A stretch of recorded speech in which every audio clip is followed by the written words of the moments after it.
Salut tout le monde, bienvenue sur ma chaîne eBelgium. Bon, si tu as cliqué sur cette vidéo, ça veut dire que tu es intéressé par le sujet. Alors aujourd'hui, je te fais le bilan après 6 mois d'utilisation de l'iPhone 16 Pro Max. Alors, on va parler de son poids, on va parler du prix actuel en Belgique, du processeur, des RAM, des capteurs photo, etc.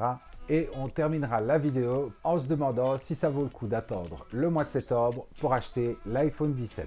Alors d'abord on va parler du confort et du design de l'iPhone 16. Donc moi c'est le titane naturel. Alors l'iPhone fait 227 grammes, donc léger comme smartphone. Alors une finition mat avec du verre Ceramic Shield, un écran OLED de 6,9 pouces en Super Retina XDR, une résolution d'environ 2868 x 1320 pixels. Donc voilà, pour l'écran et le design, je crois qu'on a fait le tour. Alors on passe à la mémoire et aux performances. Donc évidemment, c'est la puce A18 Pro qui se trouve dans l'iPhone 16 Pro Max, un CPU de 6 cœurs, un GPU de 6 cœurs également, et un Neural Engine de 16 cœurs. Alors il est équipé de 8 Go de RAM, et évidemment tu peux l'acheter avec une mémoire interne jusqu'à 1 Teraoctet pour avoir vraiment de la place pour les photos, etc. Alors le capteur principal c'est du 48 millions de pixels comme l'ultra grand angle qui est du 48 millions de pixels également, et un téléobjectif de 12 millions de pixels où tu peux aller jusqu'à x5 si tu veux zoomer sur quelque chose. Alors tu as un zoom numérique jusqu'à x25 pour filmer en macro, etc.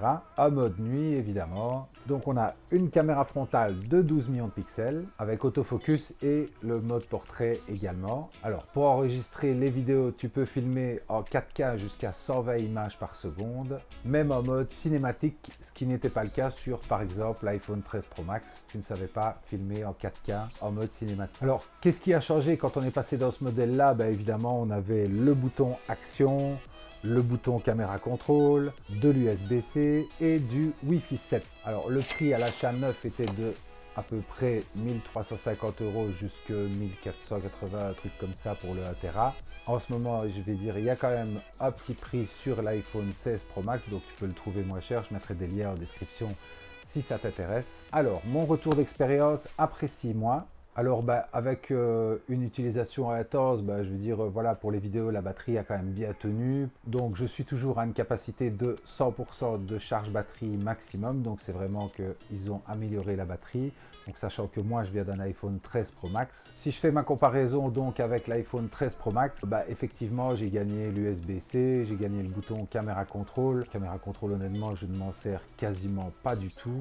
C'est pratique peut-être quand je le mets sur mon trépied pour filmer, pour pouvoir accéder au bouton directement. Mais sinon hormis ça je ne m'en sers pas du tout. Maintenant le bouton action, il a toujours la même fonction que sur mon iPhone 13 Pro Max. Donc je m'en sers pour couper le son ou le mettre sur vibreur, etc. Donc ça va pas changer grand chose pour moi. Maintenant l'USB-C, c'est vrai que c'est quand même relativement pratique de ne plus me traque-baller avec différents câbles. C'est vrai que ça a quand même changé ma vie. Maintenant je suis passé en tout USB-C sur tous mes appareils Apple, aussi bien les AirPods que l'iPad, que maintenant l'iPhone 16 Pro Max.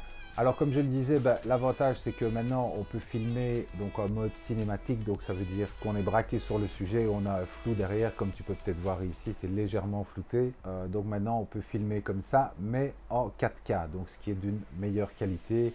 Le flou a été selon moi un petit peu amélioré. Mais je veux dire, sinon, les différences, honnêtement, ne sont pas énormes par rapport aux deux téléphones, donc au 13 Pro Max et au 16 Pro Max. Alors maintenant, évidemment, du 13 Pro Max au 16 Pro Max, je suis passé à Apple Intelligence. Alors, Apple Intelligence, pour moi, c'est toujours pas extraordinaire parce que j'ai pas vu de gros changements, que ce soit avec Siri ou que ce soit avec certains accessoires qui fonctionnaient moins bien avant et qui fonctionneraient mieux maintenant. Alors je suis passé à iOS 26 évidemment avec toutes les nouveautés qu'il comporte, pas que les améliorations sont vraiment drastiques. Alors je ne sais pas de quel iPhone tu viens, mais en tout cas ce que je peux te dire c'est que si tu as encore un iPhone, je dirais 13 Pro Max, ça ne vaut pas trop la peine de changer. Pour toi, il n'y a pas de problème avec les câbles, etc.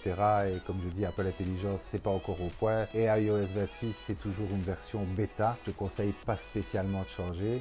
Maintenant, n'hésite pas à me dire en commentaire quel iPhone toi tu as, ça m'intéresserait vraiment de savoir. Alors, la question de cette vidéo, comme tu l'as vu sur la vignette, c'est faut-il attendre l'iPhone 17 ou plutôt se diriger vers un iPhone 16 Pro Max. Donc voilà, si tu as les moyens, je te recommande d'attendre l'iPhone 17 et prends-le, soit à la dernière mode, si tu viens d'un iPhone 10, 11, voire 12, attends l'iPhone 17, prends-le, n'hésite pas. Maintenant, voilà, si tu ne connais pas tous les détails, donc l'iPhone 17 est attendu en septembre 2025. Donc, il y aura un iPhone 17, un iPhone 17R, un iPhone 17 Pro et un iPhone 17 Pro Max. Avec évidemment une nouvelle puce, la A19 Pro, je suppose. Il y aura 12 Go de RAM, enfin pour les Pro et Pro Max probablement, et probablement 8 Go pour les autres. Alors, apparemment, on repasserait du titane à l'aluminium, le logo Apple serait légèrement décalé et on aura, comme on le voit beaucoup sur les photos, une grande dalle à l'arrière pour accueillir les capteurs photo. Maintenant, il y aura probablement une amélioration du capteur avant. J'imagine que ça passera probablement en du 24 millions de pixels. Donc, pour avoir encore de meilleures photos, peut-être se filmer ou faire des vidéos avec la caméra selfie en 4K, ça ce serait vraiment super. Mais bon, je ne changerai pas d'iPhone pour la cause. Alors selon moi, ce qui sera amélioré d'autre, ce sera probablement un MagSafe peut-être un petit peu plus rapide, une charge peut-être de 35 watts et probablement un zoom optique jusqu'à x8. Alors, ce qu'il faut retenir de cette vidéo, c'est que l'iPhone 16 Pro Max est vraiment top qualité, déjà excellent en photo et en autonomie. Maintenant, comme je le disais, si tu as les moyens ou si tu adores vraiment les dernières technologies, n'hésite pas à aller vers l'iPhone 17.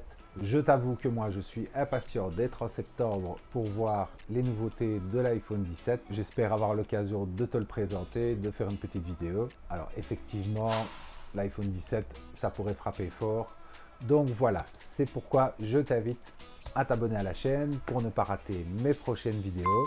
Donc voilà, j'ai fait un peu le tour. N'hésite pas à aller voir la description si tu es intéressé, où il y aura des liens aussi en premier commentaire. Donc quant à moi, je te dis salut!